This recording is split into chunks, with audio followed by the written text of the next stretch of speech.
So Dr. Chikly, could you explain to us what happens in one of your classes called a clinical symposium? What happens is very simple. I have no idea. People come. I usually have never seen them. Usually I read some of their history, so it's not too complex, something I could maybe do in one session or help a little bit.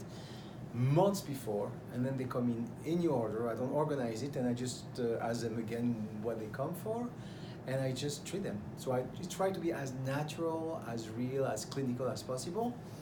And then I like to have the student participate.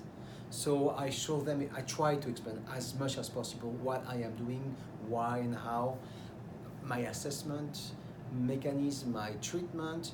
And if it's not, sometimes it's very emotional, I ask them not to ask questions for the next few minutes.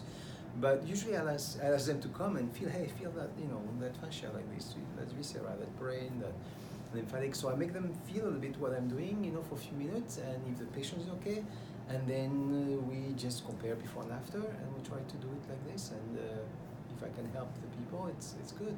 So how do you find clients for the clinical symposium? So we ask people from the area if they want to come and get treated for a symposium, and they come in any order, and we only try to, for example, have an adult, a child if we can, maybe one chronic fatigue, one autism, and one concussion.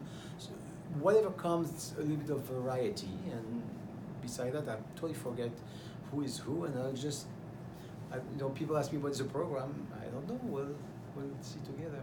Perfect. Thank you.